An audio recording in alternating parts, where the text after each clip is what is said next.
All right, we will begin. Why do Gemaras start with Daf Beis? So the general accepted answer is that the earlier prints, the numbers, pages were numbered from the first page printed in the book, and the Sharblat, the front page, was called Daf Aleph. Therefore, the first page of actual Gemara was called Daf Beis. Rebbe mentions this in the Sikha as well, this concept. There's other Al Derech Hadrush, people say that when you start the Gemara, you always have to know that there's Akdamis for the Gemara, and the Gemara is the base. First you have to have the Chodmel HaTorah, you have to have Yerosek Edemis Lechachmosei, and so on. The Poshet, the Pshat is what we said. Did it work on Pesach with the Lechem Aponim? Who knows the answer? The Lechem Aponim was not Chometz. The Lechem Aponim was matzah also. It was flour mixed with water, but it was not allowed to rise. But in the Beis Hamikdash, there were no korbanos that were made out of chametz besides shvuos, shtei alechem. So it's lechem aponim and shtei alechem. So lechem aponim was on every Shabbos. That was not made out of. It was not made into chametz. The shtei alechem was chametz, but that was not on the mizbeach. In any event, in Pesach there was no chametz in the mizbeach, just like everywhere else. Hey, Levi's still not here.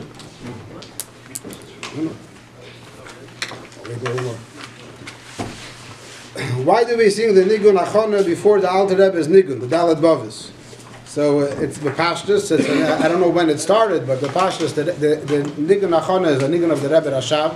And the Rebbe Rashab, one time after the Chassidim sang the Nigun, the Rebbe Rashab said this Nigun is the Inyan Shaykhis to Chassidus. So, and the Rebbe Rashab already said a Maimer. So the Pashtus, it's a very special Nigun. And I wasn't able to find out the history of when it began, but Mashman Deir Ashvi, throughout the generations, when the Rebbe would say to sing the Dalet Bavis, the Rebbe would first say to sing the Nigun as Achona. The Pashtus, it picks you up in a higher mode in order to get to the Nigun of the Dalet Bavis, which is obviously a very famous Nigun, and is a very, very special Nigun.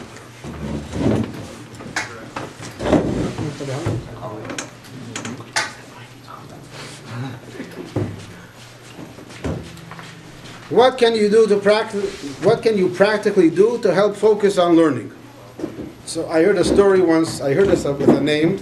I'll say the name even though it's not. I don't know for sure. The guy's name is Stern. Involved in Shmira or Shemrim in Crown Heights. Anybody? Shmira or Shemrim? Shmira. So I heard a story about him, but it could be it didn't happen with him. It could be it didn't happen with Bechlal. This is how I heard the story. That he was a Bachar in 770 or in Yeshiva, wherever he was. He had a very hard time practically focusing on learning. And he didn't have no interest, and it was very hard for him. So he asked the Rebbe for advice. So the Rebbe told him, the advice is every day to learn for only 5 minutes. You're not allowed to learn more than 5 minutes. Can you do that? So, sure, 5 minutes. And without a guilty conscience, just 5 minutes a day, sure. So he came at the Zal the next day, and he randomly opened up a Chumash. 5 minutes, he started reading Chumash, Bashash Bereish. So I guess he didn't really learn too much in the past, but he was able to learn Chumash. And after 5 minutes of learning, it was in the middle of something. But he promised the Rebbe not more than 5 minutes. So he had to close his Chumash. This went on for a few days, and after a few days, that's where I heard the story. He asked the Rebbe permission to learn more than 5 minutes. So the Rebbe smiled and said, yeah. So that's one eitzah, but the same concept.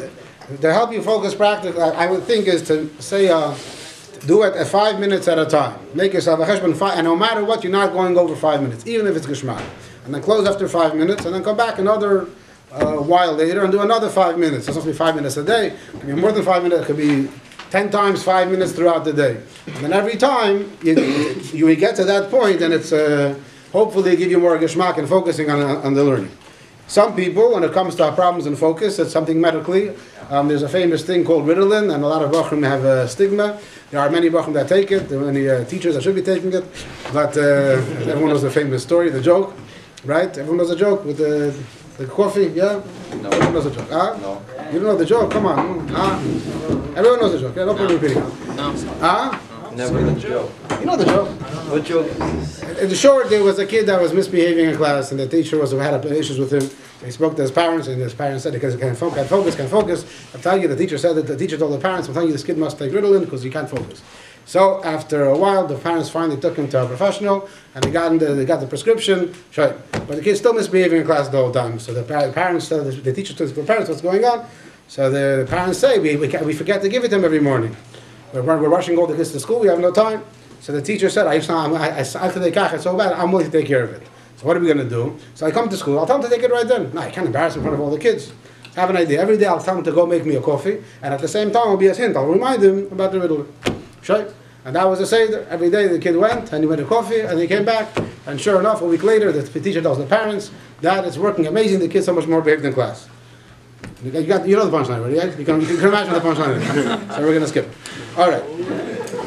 So that's another eitzah to help us to focus on learning. But obviously, you don't take Ritalin on your own. You take Ritalin only with a doctor if someone has a real issue, and it's not a busha. There are many successful people that do it. There's nothing wrong with it, but you can't just take it randomly on your own. You have to have someone, a mumcha, telling you that indeed you need it. But if it's not a medical issue, which I think by most Baruchim probably just a little bit of more focusing than the eitzah we said before. Why do you think Baruchim should get married at 18? This question doesn't stop. I think so because first of all the Rebbe says so. There's letters of the Rebbe where the Rebbe clearly says halavai that the Ashkenazim should learn from the Sfardim to get married at a younger age. And I think that the reason why the Rebbe said so is because the younger a person gets married, the less avidus he does, and the more geschmack he has afterwards when he goes on in life. I have a friend of mine that told me that Hillel Parisher was known to be one of the biggest chassidim. Ad kedei kach that he was called the Rebbe. They said the Tzemach Tzedek had 2.5 chassidim. The half chassid was a Hillel Parisher. Why was he a half chassid? Because it was half Rebbe. Very, very holy Jew. So my friend told me, you know why Rebbe Hillel Parisher was so great? Because he got married when he was 12 years old. That's why he never had issues. So that's a very, very important factor of it. It's also an important factor. The older you get, the more you die out, the more you lose your chayis, as I to say there. Every step, especially after yeshiva, more structure. Every year is get more involved in Elam Hazeh. So the younger you are, the more chayis you have. You can take all that chayis and make it dinner with tachtin with darf society. The Rebbe also told many people not to get married, to wait. I don't know such a thing. The Rebbe told parents not to pressure their children to get married earlier. I heard a few stories recently where the Rebbe said that they should wait till later on. There were times where the people that asked her brachas and the Rebbe didn't answer them. No, I'm saying they were engaged by 18 and that's Rebbe Dishyoy, and the Rebbe said to wait a little bit. Oh, between the engagement and the marriage, that was the earlier years. No, before they got engaged, they asked the Rebbe okay, I'm not what you're referring to. I'm telling you what I understand. That's the way. Because you have your shittas, you know everything. I'm doing the Q&A right now. When you do Q&A, you'll do your things, but you know what the Rebbe says. It's not an yeshiva though. It's still, you're assuming that they're not in yeshiva. Even a bacher in yeshiva would do better to get married. Yes, I stand by what I'm saying. I'm not embarrassed to say it, but I think that bachim that are 18. So it's better to be out of yeshiva.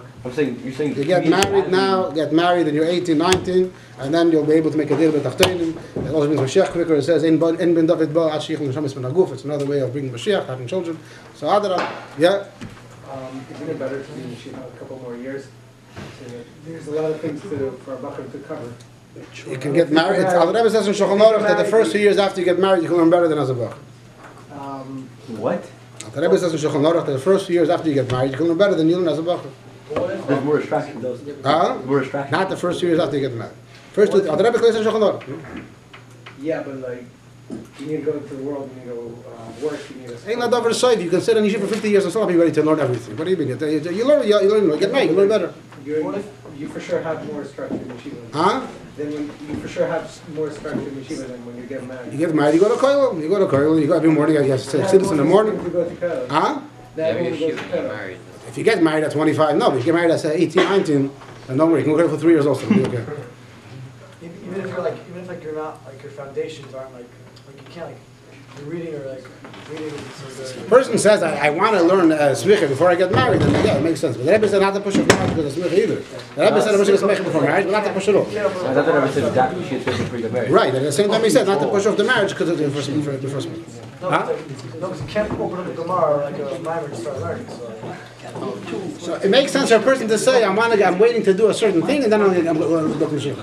I want to learn enough Gemara on my own, which make a plan. It should take me another 5-6 months, whatever it is, and then afterwards I'm ready to look at the shidduch. Yeah, that makes sense. You want a certain thing. Huh? We're getting married tomorrow, Rabbi. Yeah, I think you already did. Yeah. Oh, fine. Yeah, Yeshiva, Rabbi, and just all get married?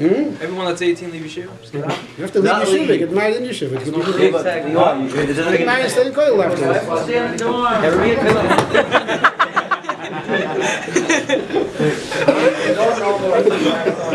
Huh? No.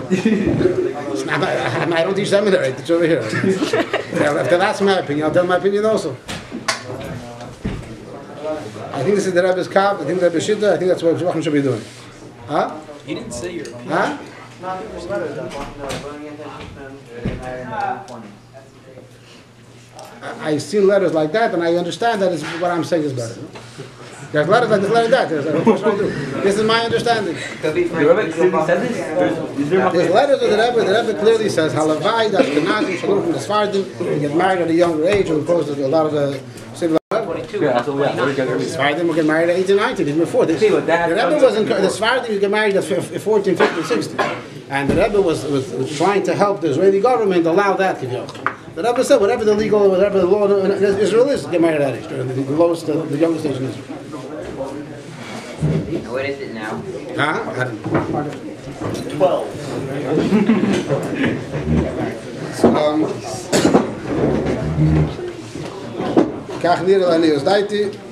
Could I be wrong? Of course. But this is what I think. I strongly feel so. Next. Ready? Right. What? Why didn't I get married at anything? Because my mashpia didn't tell me what I'm telling you. Wait, so if your mashpia tell you not to, you should be good? If your mashpia tells you not to, then first listen to mashpia. Listen to me. If your mashpia tells you to wait till 25, wait till 25. But the Rebbe said. Meaning that's The Rebbe says to listen to mashpia. It's more important than what I'm telling you. No, not you. I'm saying if the Rebbe himself said it. There's as far as the if your mashpia tells you to wait till 25, wait till 25. Okay. That's no question about it. But you're asking me now, my opinion. I'm not your mashpia. I'm just telling you my opinion. If my time would come, there are bachim that are I'm their mashpia, and they'll ask me to get married. I'll say no. Wait a little bit because based on this individual bacher, I think for his situation, he should wait another year. But I think in general, the cap should be to get married as soon as possible. Yeah. But mashpia is the first thing. It's like I'll retract what I said. You have to ask your mashpia what age to get married. And that's what I think that you should get married. I think your mashpia should tell you to get married. But if it tells you to wait till 19, wait till 19. Is there anything special about the sikhs of Toshin and Alf and Beis? Were they muga by the Rebbe? Yes, they were muga by the Rebbe. Are there something special about them? There's a lot of very special things about the sikhs of Toshin and Alf and Beis. First of all, the pashtus, these are the last sikhs that Rebbe spoke to us, and we heard from the Rebbe. So therefore, it's an understanding thing that the last thing in a person that you didn't see, it's telling you that's the very big, that's what pashtus, mitzat seichel, seichel ha-yosher will tell you that. You want to hear the last sikhs that Rebbe said, the last 2 years. Another very simple svara is that there was a machlekes, there was a kinus of tzach in 770 many years ago, the earlier years, and one of the older chassidim saw tzach is tziri agudas Chabad, and then there's agudas chassidim Chabad. So the tzach, the younger people, they were into Bifzoim, and the Rebbe Zafotze, and the older people were about davening and eskafia and that was what they were speaking about the whole time. So there was a kinus of tzach, and the kinus of tzach, so the different people spoke. So the older people, so they were speaking about Avedis Atfila and Bittul and eskafia. That's the ikar. And then Rabbi Avraham Yor came out. He came onto the stage, and Rabbi was spoken. There's something that said that when you're cooking something, so it sits on the stovetop for an hour, 2, 3, or in the oven, and it's cooking at the end, the last minute, then it's fartig, then it's ready to go and eat now. So he said, Chassidus Chabad was for hundreds of years, Aved the Bitles Kafe, and now it's time to do Pel Mamish, Afas Hasayatis. So that was the thing that he said, and Avraham Yor davened by Richis till the last day of his life, but he understood that the Iker is today, David is a Bifzoim, but the same concept as the Rebbe spoke for Sikhs for basically just over 40 years. And the last Sikhs the Rebbe said, the Pashas, this is the Maskon of what the Rebbe is saying all the years. So another simple svara why these years are so special, because these are the Sikhs that this is the Maskon of what all the Rebbe said. And every single Sikh in Alpha Base, the Rebbe always references what he said before. Kimudubar Kambapom, that was always based on what was all said, that this is the Maskon. Another thing is the Rebbe himself said about the Sikhs of the Friedrich Rebbe, that these Sikhs, the last Sikhs of those years, the Rebbe spoke, said clearly the same message about that. So we may let's understood that the Rebbe said about the Friedrich Rebbe, something applies by us. So therefore, from all these reasons, it is very, very special. The Neisif Al-Kozeh, the Teichen of these Sikhs are also very special. The Yanam Agula Mashiach. At the same time, they're very hard Sikhs to learn, but it shouldn't stop a Bacher from learning them to the best he can. Yes? Also the Shabbos ones are Muga? With the Shabbos ones, Muga. Yeah. All the Sikhs are Muga, of course. All Sefer Sikhs are on the basis. Whatever Sefer HaSikhs is completely Muga. Whatever the Sefer HaSikhs is Muga. Sefer HaSikhs after Shabbos, they were sitting, they would write down the Sikhs. When Rabbi Lu was here, he spoke about it. So there were two groups of Sidon that would write on the Sikhs, a lot of politics in between them, but whatever, one wrote in Hebrew, one wrote in Yiddish, and then they wrote gave it to the Rebbe, 1 week in Hebrew, 1 week Yiddish, or Lahak I should say, 1 week Yiddish, and then the Rebbe was Magiyat, and that's Mugi, 100%. So is it true, some people say it was just left on the table and next to it was your love doctor that you looked at it? I don't know. Once you start saying that, you can take the Sefer from the garbage. Once you start making these bomb noises, and it's all bomb noises. These are Mugi 100%. It's not, that's ridiculous. It's all bomb noises. The people that do that are Pashat Bikusim. And tackle like that. They tackle to the Tadkim garbage. It's Mugi 100%, just like Tadkim, that's the same exactly. I heard a lot of Lashon Hara about it, and I was involved with a lot of people. Chaim was here today. He was involved. You can ask him. He'll tell you the same thing. He was involved with it. Yeah, the whole thing is an hour. Huh? He was there. There's a teacher in this yeshiva which said that it's a... I spoke to that teacher and explained to him. He didn't make it up. He's from other people. There's copies online now. There's pictures online. You can see it. Good. It's Bob Mice, it's Bekitzer, it's ridiculous. No, Chas v'shalom, you're a good boy. You're being told things. I'm telling you, but the people that start with those rumors, there's a halacha that when a kohen is working on the Beis Hamikdash and he comes and he tells you that and he thinks that it's pigul, then it's possible. What happens if a week later he comes to you and the kohen says, "Oh, you know, you carved I made last week. I really made it pigul." Because you don't believe him. Why did you say Shas Ma'isa? Why you wake up a week later? Because you want to piss me off. Now that's what you want to do it. Same exact thing. The Shas Ma'isa, the years been off and base. No one said it for a second anything different. Everyone said it's Rebbe Now, mitamol, afterwards, they don't like certain things, so they start finding all these rumors and the Hakachanias. Bob Mice.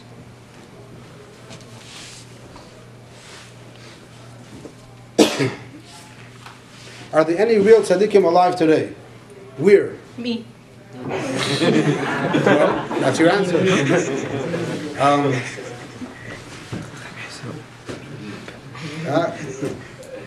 There's Chaim Yosef, and there's also other people. It's Medi Bam. But the answer is yes. Ari Barber too. J.J. Hecht also. There are tzaddikim, there has to be tzaddikim. The Gemara says there's Lamed Vav tzaddikim in every generation. Where are they? So yeah, they could be in Poland, they could be anywhere. I don't know exactly who they are. There are many good Yidden in Eretz Yisrael. There are Jews in Eretz Yisrael that are called Rebelach, they're called the Rosh Yeshivas and Daily Yisrael. Some of them are very possible. They're tzaddikim. It's very, very possible. It's not a stid. It's not. A Lubavitcher doesn't have to think that if you're not a Lubavitcher, you can't be a tzaddik. You're definitely tzaddikim. They're not Lubavitch. The word tzaddikim, not Lubavitch, is very possible today as well. So they made that there definitely have to be tzaddikim. But who exactly is a tzaddik? I don't know. I don't think I ever met a real tzaddik. But I'm sorry, Pshat Chanis and Liban and Ari Barber. No other tzaddik ever met. Did the Rebbe write a will? If yes, what is it? Yes, the Rebbe wrote a will. I don't know the details because I was never involved in those things. Huh? We made a whole bunch. No, but the Bachram is being about a will. There's actually a video online. The lawyer that was involved in writing the will after Chavei Shvat. Now this kufa right now. In the Shiva of Chavei Shvat, the Rebbe called the lawyer to the house, and the Rebbe discussed with him all the what's called a will. The Rebbe made it signed, and the Rebbe asked the Rebbe who should be in charge of everything. And if I'm not mistaken, he said Rabbi Krinsky. And then afterwards, the Rebbe said, so he asked the Rebbe, and if he's not around, then who should be the next person? I think he said Rabbi Shem Tov, I'm not sure, but it's a clear will. As far as I know, that's what it is. There's a video online. You can see the lawyer. Huh? Who inherits everything? I never saw the will. I never was involved in but I know that I saw this video. The lawyer, he seems like he's Masiach Avitome. He's just saying as a fact. What happened? He was a friend of a friend of Nat Lewin, who was more involved in Hate so they got him involved. Right. What the other one? Huh? The other tzalom, I don't know. I don't know the other ones. I know there's a lot of other ones. I don't know. This I know. The Rebbe definitely wrote a will. Which I remember. I heard that my grandfather, the Rebbe asked him who wants to write a will. My grandfather, the Rebbe, I don't hear about such things. The Rebbe said, "Fine, get somebody else." So that's what I heard of it. So the Rebbe and the Rebbe Vash, the Rebbe called this other person. Why is learning Chassidus important? And our Mashpim teaching Chassidus correctly. So why is learning Chassidus important? So there's a Sikha in Chedak Lamed. The test Kislev, every Bachar should learn the Sikha. And Rebbe talks about learning Chassidus. There's also another Sikha in Chedak Chav, similar, but this one is in a way easier. And the Rebbe brings two basic explanations why we learn Chassidus. One explanation is that when someone is more ill, he needs more chizuk. So therefore, in our generation, there's a bigger Yitzhahara, we need more chizuk, and Chassidus gives that chizuk. And second of all, the Rebbe says that before Mashiach comes, there's going to be certain inyanim of Mashiach that are already being revealed beforehand, and therefore, since we're right before Mashiach, Chassidus is revealed, and that's why it's necessary as a chana for Mashiach. Are Mashpim teaching Hasidus correctly? Yes, they're teaching correctly. There's a big movement today to make fun of the system and the system is terrible and everything is messed up and they don't know how they're teaching and so on. I don't think so. I think the system is good. I think everything is the way it should be. You're part of it. Well, correct. And those that are not a part of it are the ones that are complaining. Correct. So, but I'm not afraid to argue the system. What are you unhappy exactly with people teaching Chassidus? Some people. The problem I think with Derech Kol is that Bachrim aren't interested. I had a Bachar in Yeshiva. I say the story all the time that he was in Yeshiva here. He didn't really do so well. He went to a different Yeshiva and he did a lot better. And one time he came back to visit and he spoke to him and he said, I didn't do well in your Yeshiva because there's certain Prakim and Tanya which I went to that Yeshiva, I went to it over there, and those Prakim and Tanya had an effect on him. And I told him, we told you those Prakim and Tanya here as well, and I showed him, we taught those Prakim. When he was here, he didn't pay attention, he wasn't involved, he wasn't interested. And over there he was older, and he got more involved, so he was interested, so he paid attention. So the Chassidus was taught the same way, it was the same Perek and Tanya. It's just over there he learned it and he cared to learn it, and that's why it had an effect on him. Now when he didn't care, it doesn't have an effect on him. What? I think he told me, he meant the ones, no, Chavav, Chavzayin, Chavches, Chavdes Lamed Lamed Aleph. Those are the Bam Prakim. Tres Chidas, these are the sweet Chidas. Was Yesifun a bad person? Why or why not? As far as I understand, Yesifun was a bad person. He was a traitor. Yesifun was a general of the Jewish army in the times of the second Beis Hamikdash, and he realized that he's losing the battle. So instead of giving up, instead of fighting to the finish, he gave himself up, and he ended up helped the Romans conquer, and he gave a lot of secrets. And later became a close confidant. I said it right? Confident. What's up to you don't know? Confidant. He was a confidant of Titus. He got very close to Titus, and in his books, he's considered to be one of the most reliable historians, even though many stories that he says are different than what it says in Chazal, and it's known that he made himself look a lot better than he is. So in general, he's considered to be a bad person. So a letter of the Rebbe mentions that we never called him Reb. He's never called they never call him Rabbi Yosef. Because Yosifun as a person, so a lot of information that he says, I guess, is he's describing what happened at the time, but we don't give him the level of accuracy of Chazal Chas V'Shalom. He's considered he's a regular person, and like I said, to say he's a bad person is not really fair, because if you're stuck like that, you can't demand it's not for somebody else. But he's considered a traitor by the Frumiyin, as far as I understand. How come by Makas Dever they didn't eat or use the skins of the treif animals, like Tzfardeya or by the locusts? The question was asked in the Chumash here. So first of all, I do not know if that's true. I don't know if the mitzvah did not actually skin the dead animals and use them or eat their meat. It could be they did. But as far as why they would not is because when something dies because of an illness, Bechlal is considered contaminated, and you don't want to have anything to do with it. It applies also in halacha, by the way, when it comes to fishing. If you ever go fishing and you catch a dead fish, so it's brought down on Svarim not to eat the dead fish. Who cares? So what if it wasn't shechted? You don't have to shecht the fish. So the answer is, if it died naturally, if it died while it was in the water, you don't know what caused it to die. It could be it has an illness, and therefore stay away from it. So al derech zeh, the animals died because of the plague of Dever. It was obviously some kind of illness which caused them to die. So it would make sense for the mitzvah to realize that this thing is contaminated, and they wouldn't want to have enough from it. Why weren't mosquitoes, bees, wasps, and Corona? I'm not sure. Part of the 10 makkos. Many other wild animals, and if you listen to enough stories of the 7 torture chambers, you can find out another ideas for makkos. The 10 makkos were meant they had a specific purpose. Some people say that makkos Ari was only wolves. It wasn't everything else. It takes away from all the colorfulness of the cholifin. So there's different opinions of what it was. I'm sure that there are mafarshim that will say that bees were involved somewhere. Maybe Kinim had some other flying insects there as well. But the Eibishter, Al-Pi Chassidus, definitely, it's all a kavan, it's a clear kavan what Hashem wanted to do. There's no need to use mosquitoes, and he didn't use mosquitoes.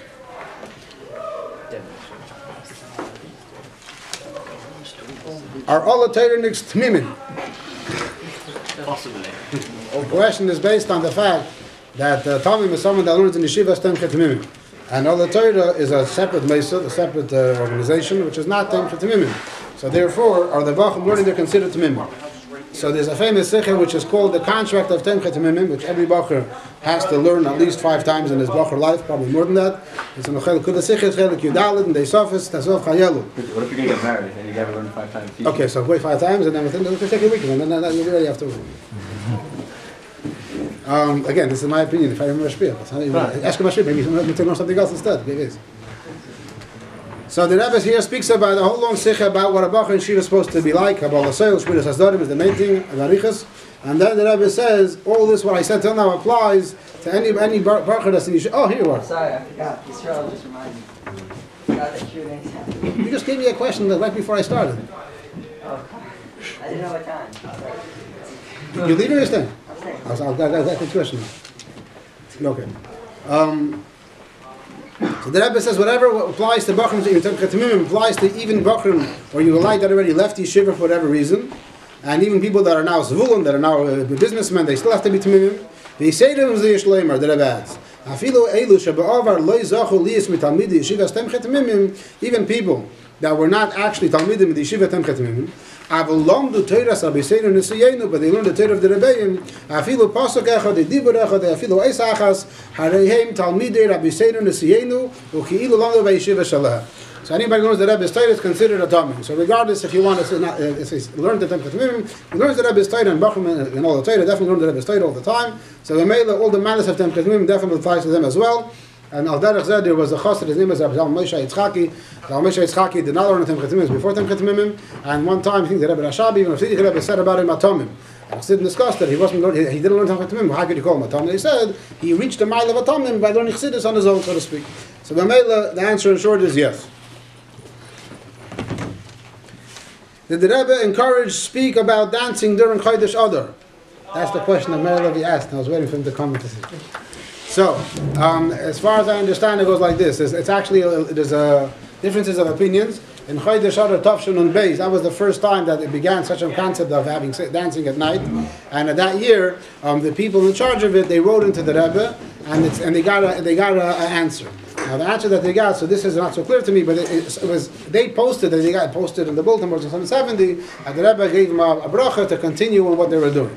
So, Bepashtus, that's the way it was, that there was a bracha for that year to have dancing and call it married. At the same time, it's understood that the Rebbe says that all the sikhs always, that the simcha, the ikar isaf and simcha in Chodesh Adar is Torah, Pikud Hashem Yisharim B'samchin Lev. There has to be a isafa in Torah. And so that's the main isaf of simcha Chodesh Adar has to be through Torah. And also, it's just a lot of people don't understand. If a bacher sits the whole day and he's wasting his time and not talking and not learning anything, Mitamol comes 10 o'clock at night, he's ready to start dancing. What exactly are you dancing about? What are you so excited about? It's a bit strange. So it's a bacher that's sitting and learning the whole day, and it's like a chayis and a geshmak, and now he appreciates Chodesh Adar and he has a feeling for it, and it would make sense for his simcha to continue to the dancing. But bacher doesn't dance the whole day. It's learn the whole day. So it's strange. You can say that ikas peil mamish. You can argue about it back and forth. But b'cholifin. So the Rebbe didn't speak about it. But Rabbi didn't talk about it in sichos. The Rebbe only meant there was a tzepel, an answer to the people that were in charge of it for that year, Tavshin and Beis, and that's as far as I know, that's all that the Rebbe spoke about it, which is enough. Yeah, it's enough for that to be a real thing. But at the same time, what the Rebbe clearly spoke about is there's the Isaf in Bikudei Hashem Yisharim B'samchin Lev. So we'll have a seder. Whoever wants to go dance has to first learn Daf Gemara, and then from there you can dance. Every Daf Gemara you can do another 10 zakos. Huh? What? No, that's not. The Rebbe says the Isaf in Chodesh Adar is Bikudei Hashem Yisharim B'samchin Lev. That's the Isaf. Then the Chassidim, and the Rebbe said, all in Yanim of Sim. The Rebbe has more than that. I'm not going to say everything now, but the Rebbe, and then he wrote about the dancing, and they got a bracha. I'm just saying, so you want to do both things together. But the Rebbe clearly said, and what the Rebbe gave us is so do both together. Maybe the opposite. Maybe first the dance after the Gemara, then go down from the Gemara. So maybe you between back and forth the whole time. Yeah, or maybe dance with the Gemara at the same time. Because they don't have to learn. If we make a day dancing here at night, then some of the Bach will be dancing that they don't have to be learning. Why don't we learn the Yud-Beis Psukim thoroughly, like the Iyum? There's so many inyanim in Torah that we can learn thoroughly. We can learn Eitz Kundas Eitz Chaim thoroughly. We can learn Sichos Nalva and Beis thoroughly. We can learn Aleph Beis thoroughly. My brother is teaching all the Torah, teaches Aleph Beis and Shir Beis Besifta. The Bachim laugh at him. Aleph Beis, we know Aleph Beis. So I was giving them a class and they go crazy. What's Aleph? What does it mean exactly? Be Kabbalah, right? Ashi, yeah, the whole Riches. What Aleph Beis is, it's not so simple just like that. So everything can be learned thoroughly. There's a regular Seder which was established over the years, and that's what's done. Every once in a while, it comes up and a topic is given, and someone gives to speak about it. So if you want to specifically to have a share about one of the 12 psukim or all 12 psukim, you can ask any of the Anhola. We can try to put together a share on it. But why is it not part of the Seder? Because like everything else, there's just so much Seder to learn. And we have to choose what, based on when the Seder Yeshivas is, what comes first. What would the Rebbe say about internet and smartphones? My opinion, Kanal, it's all my opinion. No. My opinion is that anything in the world that Rebbe said about the radio, everything in the world is meant for Kedusha. So internet and smartphones have to be used for Kedusha. At the same time, the Rebbe spoke about radio and encouraged giving shirim on the radio. At the same time, there were other citizens that were against any kind of using of the radio. They would not allow their people to give shirim on the radio at all. But the Rebbe used it. At the same time, the Rebbe said in a Yiddish home there shouldn't be no radios. Which means that you could use it for Kedusha, but personally for your own things, it shouldn't, besides Kedusha, it shouldn't be for anything else. So I think the Rebbe would say not to have an internet smartphone in your house, but if you're a shliach and you have an opportunity to hafas hayadis through internet smartphone, you should do so. And obviously with filters in such a way that it should not lead to anything bad. It's my opinion. Canal.